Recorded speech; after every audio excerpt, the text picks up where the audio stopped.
in their language. Let us follow carefully. It is Marlene de HR, les filles de Kinshasa. Jina na munu Benda Mena Marie, coordonnatrice ya Congo Centrale. Kushikutusha mesifanje. Mwanda wekula kojine ya munju butenda kuenda fanje po yang. Oke kafete nabwe kalusha munju bumobe. Wababa, wamama, vijana, wasijana, jambo yenu. Sisi Bambi tibela kasai kemra yemato itanga. Tamayi lo shulalo le kemo de jabito bolo shulane. Chaque 1er décembre, c'est la journée mondiale de lutte contre les VIH-Sida. C'est pourquoi vous avez vu que l'IFID, depuis sa création, nous ne pouvons pas être là pour travailler malade. To you all, as you know, every 1st December is the World AIDS Day, and for the year 2023 is Community Leadership. That is why we will follow in turn each Lefied Provincial's coordinations, presenting the planned activities of the coordinations in their language. Let us follow carefully. It is Marlene de HR, les filles de Kinshasa.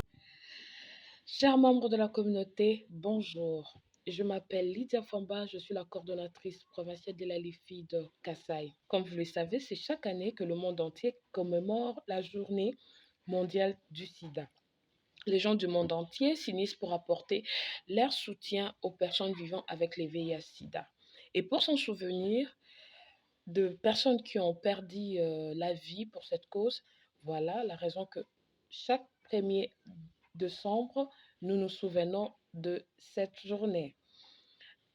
Le slogan choisi pour cette année est « Confier le leadership aux communautés ». Mais pour un petit rappel, cette maladie a été découverte en 1983 par des virologues de l'Institut Pasteur et aujourd'hui cette maladie totalise 40 ans d'existence dans la communauté. Le VIH-Sida affaiblit la capacité de l'organisme à combattre d'autres infections, surtout lorsqu'on est sans traitement. Et ces personnes sont exposées à plusieurs maladies telles que la tuberculose, la méningite, et les infections bactériennes, etc., etc. Mais pour lutter contre ces fléaux, la Ligue de filles et femmes instruites pour le Kasai a découvert quelques faiblesses qui occasionnent la contamination de cette maladie dans cette province. La première est que la plupart ignorent le voie de transmission de cette maladie. Donc, entre autres, l'utilisation des objets tranchants, la sexualité par voie anale ou vaginale et la transmission de mère à l'enfant. Et comme cible, nous avons choisi le carré minier. Pourquoi le carré minier? Parce que nous avons découvert que la sexualité s'est faite d'une manière régulière et sans protection. Et les gens n'utilisent pas tellement le préservatif et pourtant, ils sont exposés par rapport à cette maladie. Et nous allons aussi sensibiliser les parents. Pourquoi? Parce que nous avons découvert que la plupart des parents jugent certains sujets tabous. Discuter avec leurs enfants de problèmes sexuels, c'est un tabou pour eux. Alors, pour éviter aussi cette contamination, l'enfant doit avoir une éducation sexuelle à la maison. Et ce serait très important que les parents aient le temps de converser sérieusement avec leurs enfants sur le point sexuel et leur faire part du danger qui existe s'ils partent sans se protéger. Voilà un peu ce que nous prévoyons faire pour contribuer à la lutte contre le VIH-Sida dans la province du Kasai. Chaque ngonda ya ntete ya 12e mois mtoto wa mvimba kesa l'anniversaire ya kunwanina sana VIH-Sida. Oina lifid kesa la bisalu ya kelanda. Oina bete sala na uvukisa bantu nyonso bishika nyonso boke na bazandu na ba quartier na ba église sana oina bete sala kusolula na bana fyoti na bana bankeni. Ona bete sala sana kunwani na yo kusongisa muntu nki mutindu maladi ge shima muntu nki mutindu betu lugu epargne yo shima dia avem. Jina na munu Benda Mena Marie, coordonnatrice ya Congo Centrale. Kabobo kachiko mchani fiti. Bena Kasai kamu kachuwa yaya. No amanya. Disama jasida njito itanga chibomu province wetu. Bwa kujebuka twenzela imalo ajalonda. Kujikuba kumpala kwa kubwela mchibaka. Kulu ataka ndundu. Mchipetanga na Jonso jamulu pita pita. Kula malula matuku juminebe mzubu wajibaka. Kwempuka bintu byonso bijibita pa bya bende chilejelu bumujikapaya. Kutetesha mashi kumpala kwa kwela mubeji. Kujitetesha bwanangu mundo tujinenda bansha wachisomo nene chikomo cha lifidi chikulongolola masonsolola bwa mwine mwandeu mubitu pabinene mumankomine masheleshilangana mumalebe etu masheleshilangana ni muyo kabiji kutangila nanga bana betu bendeshi ani baka nemeshi ani bana betu bamuda wabuye kubasonsolola wabwini mwandeu wanu tulekela kwela paka suku wetu yonso ujumwikale nikishi kasida. Banangu bana betu babaluma bana betu babakaji bana ni bakole bapele ni babanji tujisuike bonso wakuluisha kishi kadisama jasida misoko yetu. Gashele ngalula mulongoji wa chikongo cha lifindi mukasaika munkachi. Wababa, wamama, vijana, wasijana, jambo yenu. Sisi ni wanamemba wa Ligue de filles et femmes instruites pour le développement.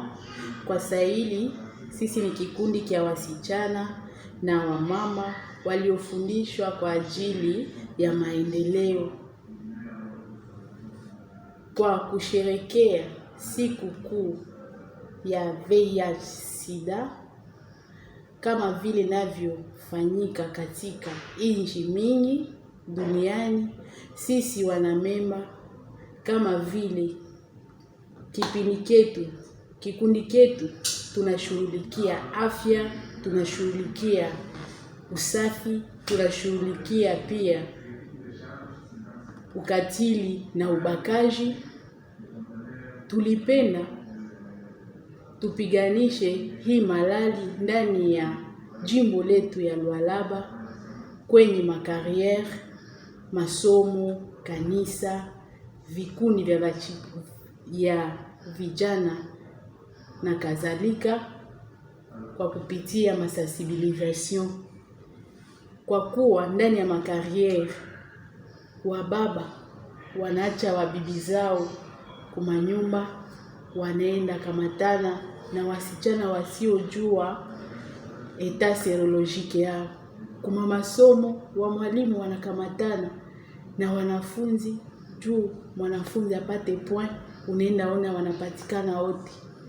Kuma soko juu ya kupata makuta, wa mama wanajiacha wanakamatana kule na wababa, wasichana wengi wanapatikana. Kwa kweli hii malali inaua sana. Tuone ndani ya nchi yetu maelfu walifariki hii mwaka. Tukangalia duniani milioni ya watu walifariki hii mwaka. Kwa hiyo wamama, wasichana, tuepuke hii malali kwani haina dawa.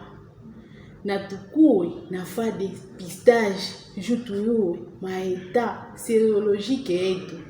na tusikue na jiacha kwa watu, kwa kila mtu na hauyajua eta serolojiki yake.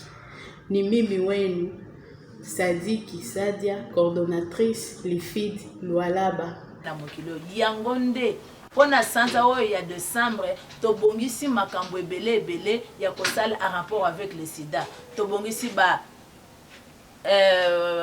campagne de sensibilisation, tokosala ba campagne de sensibilisation na ba point chaud neti point rond-point Ngaba neti rond-point Victoire. Tokosala ba sensibilisation, tokokende na église neti ba église adventiste, ba église de réveil, les églises catholiques, tozokende na ba école nyonso, tozokende na lycée tobongisa, tozokende na Limon Santo, lycée institut Limon Santo, tokokende na complexe scolaire Diabena, tokokende esika na bisika pona kotalisa bana classe ba élève, tokokende na université de Kinshasa, tokokende na UPEN pona kolakisa même les étudiants peut-être bazo tambola bazo miyebate, ceux qui te sensibiliser. On peut procéder même à un dépistage volontaire parce que mon zala a évité nazana sida, on l'appelle porteur sain. Yemoko a évité que azana sida. Calendrier te manda comme on est malade à sida, on dirait un tabou. Mikolo est malade à sida, ceux qui m'ont fait malade à sida, c'est-à-dire azomiye bate. Yangonde tozo sensibiliser tous ces mois de décembre et mois oyo tozo lobakaka makambo ya VIH sida tokoleka na sensibilisation pour moto amiyeba pour moto ayeba ndenge nini akotambola te.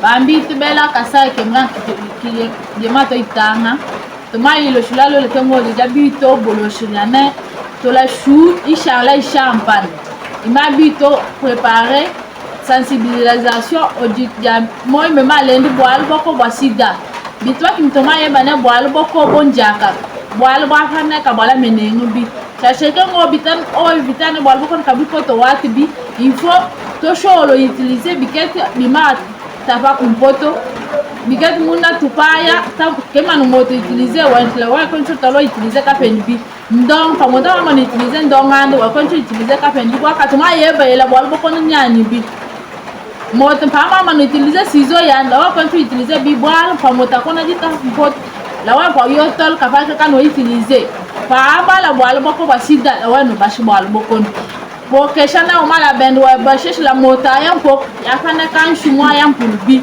il faut utiliser ma moyen yane ko ba chaque boal boko bi ma moyen ma ban utiliser il faut utiliser la ferme préservatif le nane ko ba chaque la wa boal boko bi. C'est pourquoi le feed on a organisé moment ya ngo eke o jodane to bo rappeler biket bimano bato yebo mais il faut to bo to bilo la kitandi kimi jodana bato ba di rappeler ne boalbo ko boalbobe bote na bino comme on a ezali maman Lorraine nazali coordonnatrice ya ONG l'IFI de la culture la nuit de la jeune fille ozali ko sunga bandeko bashi biso basi tozali kosala mosala mais lelo ezali journée internationale ya VIH sida. J'espère que biso nyonso toyebi bokono ya sida. Bokono ya sida ezali bokono oyo eponaka moto te, eponaka pe age te, eponaka pe nani ekoki kozwa te. Alors tosengi na biso komibatela na bokono bwa sida. Lolenge nini tokoki komibatela na bokono ya sida ezali kopekisa biso bosangisi ya nzoto ya mboto bala pe ekobo c'est-à-dire bosangisi ya nzoto na basi ebele wana bandeko mibali. Lolenge mosusu ya komipekisa na bokono ya sida ezali kolata préservatif ya bosangisi nzoto na mwasi mosusu. Yango nakokaki kotika moyebi oyo mpona ngai te elongo na ONG Lifid tosepeli kosolola na bino toyeba komibatela mpe baoyo bazali na bokono ya sida bomibatela mpona kopanzi bokono wana te. Esengeli biso kosala nini? Komibatela mpona bandeko mibali esengeli tomibatela. Yango ONG Lifid alingaki kosolola na bino na ntina ya bokono oyo natomboli bino mokolo malamu. eno batata na bababa bansongo alime bansongo akajina bana bachinga efuku dia kumpala dia mwishi waka bichi dia chiji mudioso mbula matachi wetu eka na mwijuti keshingi efuku dia kuluisha malaji anyikeshi kasida etubosi tubeyi keshi kasida keshi kakwetu kubutula keshi kakwetu kuipa na kukengesha bantu njobo akini etu chibamba chali feed tuikumpala kwenile nunu bokwinu sonsol bokujimukila kanu keshi na bokukita bwashita ketu kwatanganya chakumpala bibo tuyu keshi muntu ena kanu keshi taene miwetunya tamufwenya muntu atujia akulama mumalangu mukivulu na mulusa kaji tuyu ke mushindo atujia kujimukila kanu keshi kasida kene kanu keshi tuikajimukilanga mu mushindu chinyi mukupela kuitilize kabwembe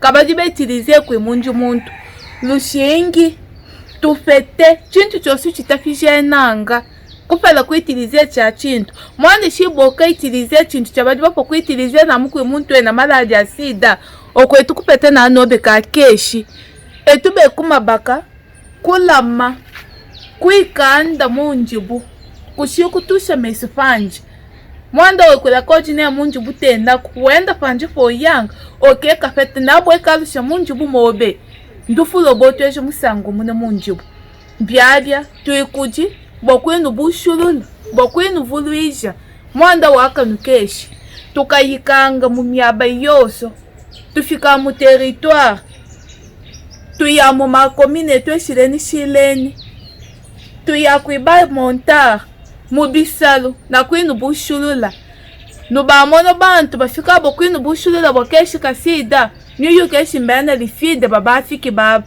nui batambule nui kale bakwi batemeshi twinu teka bwashi kumisango na kumisango yose twende ituke fimisho kulifitalu kuifimisho kulifitalu mwanda wa keshi kasida tanchi binji tanchi bawunya na hapo kefimisha tankwamba shi wena wunya kwamba shi weka ne mutu ishibweshi mbiji yobe yibuwa na njikumbani na shibo tukushi wenako twafeta ishimba jibubi chakwene na kuikabila kuibanjinya tweyifanga twekitaki nyikaji wekande welame mumushindu washika keshi takafala kananga talaketu butuletu bosu njo wamondo twambileshi twinu bushulile lenono twinu vuluije bwashetu bosi tuyu keshunu mwezi ujima wekumi na waka biji wotu babanga ngwakuluisha na kubabijila keshi kanu kasida anu message nubera fete kui coordonnatrice alifid mu province wetu alomami